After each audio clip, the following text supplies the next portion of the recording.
Hey, welcome to Ken's Cardboard. Hope you're having a great day. I'm rocking the Ranger Studios t-shirt here, my Colorado Rockies stadium, the Mile High and Coors Field that Scott made at my suggestion. So I don't know how many you sold of those, Scott, but I appreciate you making them, and I own one now, so that's awesome. I've had it for a while, but thought I'd rock that shirt. Today I'm talking about one of my favorite cards of all time. It's a lot of people's favorite cards, maybe because the card has just gone up crazy in value over the last year. Not sure why, but maybe it's just because it's an iconic card. If you don't know what I'm talking about the 1989 Upper Deck card number 1, Ken Griffey Jr. For me, it all started back when I was 18 years old. I had just graduated high school, and I had a job working at a grocery store called Raley's in California, Northern California. I lived near the town of Auburn, California is where I was working at Raley's, and I would go regularly to there was a card store near there that I would go to on my lunch break.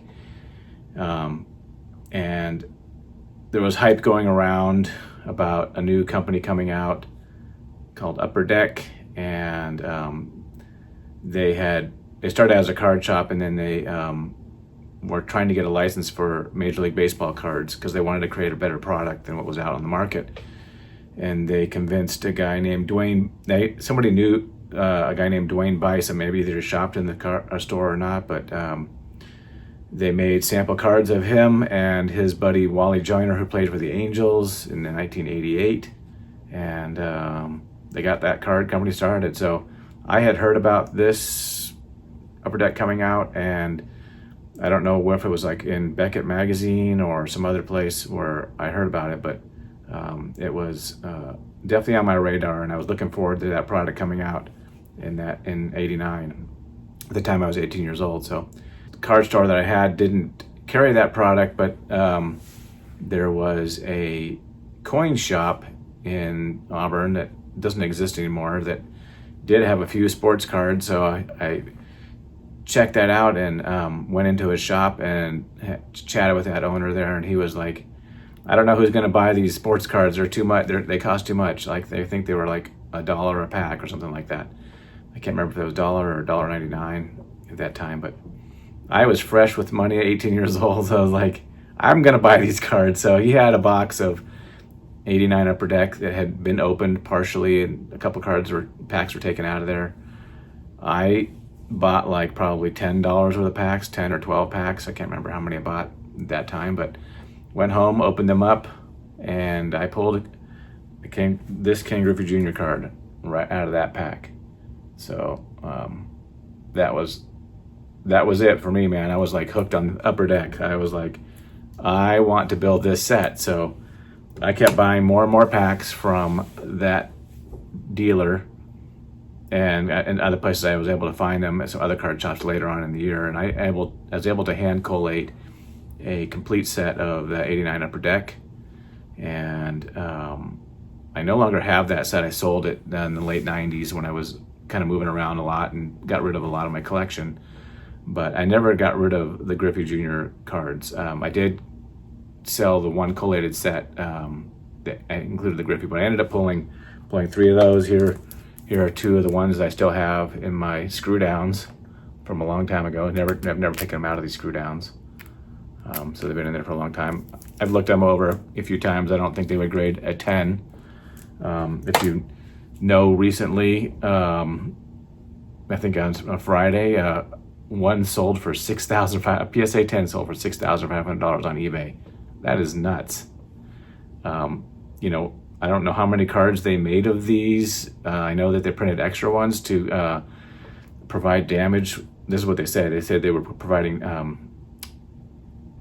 better cut cards that were undamaged. They were saying that Griffey Jr. card, because it was in the upper left corner, card number 1 on the print sheet, it was damaged a lot, so they printed extra cards to replace for people who requested that. So they printed whole sheets of Ken Griffey Jr. cards. So I don't know how many were made. I think someone showed one time that I saw on a video like a whole uncut sheet of those cards. So, as you know, you probably know that these cards are still printed in the millions, maybe, I don't know. PSA is graded to 129,339 as of today, and 4,249 have gotten a PSA 10. That doesn't count any other grading companies like SGC or CGC, Beckett, so all those cards are still out there, but yet people are still paying a lot of money for those cards, and it's just crazy. I picked up a card of that Ken Griffey Jr. card, but let me just stop talking about it. I'm going to show it. So ever since Ken Griffey Jr. was drafted and became a Seattle Mariner, I've been a Griffey Jr. fan. Watched a lot of his highlights growing up. You couldn't see a lot of the games back in those days because not every game was televised. Back in the day, my mom got me this Griffey Jr. autograph baseball on the old baseball, the Bobby Brown American League Baseball. Rawlings had that for, I don't know, since probably mid-90s. I don't know, probably 30 years. I happened to be working in town in the Seattle area for work, and I decided to buy tickets for a Mariners game, and it happened to be the game that that retired Ken Griffey Jr.'s number. I'd never seen so many people outside a stadium before trying to get this giveaway here. This is the Hall of Fame plaque. They gave them all away before I got into the stadium because we even got there like an hour and a half before the game started, but no luck on that. But I was sitting next to a fan who had a couple of them, and I said, I'll give you $40 for it. So they took it. So still glad I added that to my collection. And then I had a friend of mine get me this bobblehead that he recently acquired from a friend of his. So back in 2020, I purchased a collection off of Facebook down in Colorado Springs, and I'm going to do a story about that later on, maybe this year, to kind of tell a little bit more about that collection. I made a lot of videos back in 2020 about that collection, but I'm just going to tell you what happened to that and kind of like the story of that. But this was like the selling point of the collection, and ended up paying only $300 for the collection. So and it was 50,000 baseball cards, but this was the one graded card that was in there, this PSA 8. It's an old flip without the lighthouse on it. Yep, so I added that one to the collection there. In my PSA frame that PSA gave me for when I first started my collection club there with them back in 2020, I think.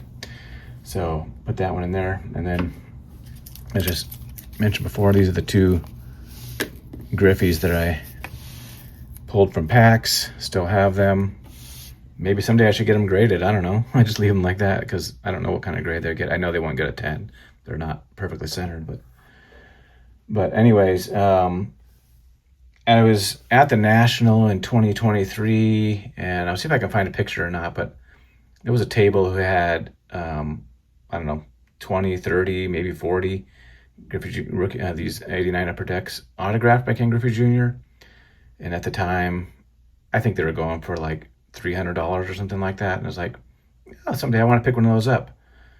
Time went on, and then I went to the West Coast Card Show back in February, and I saw them there. I think they're going for $450 at the West Coast Card Show. So I was like, man, one of these days I'm going to get that card, but it keeps getting higher and higher. So I was like, I can't wait any longer. I kind of had FOMO, I wanted to get it autographed. And so I finally was looking on eBay, and I had some funds sitting around to that I had sold some Shohei Ohtani cards, and I pulled the trigger on this bad boy here. There it is. This is an authentic autograph. The card's not graded, but I like the green pen that was used on this versus the blue. You can see it a little bit better on the card. just been wanting this card for a while now, and finally added an autograph version of that. I think that Griffey Jr. used to have an exclusive license with Upper Deck for autographs and such and other memorabilia. I don't know if he still has that, if Upper Deck still has that license, but I think he does private signings now, but I think it's like probably $400 to get a Griffey Jr. autograph, and I don't know if they charge more on if he charges more for the rookie card or not, but yeah, this is finally added to my Griffey Jr. collection.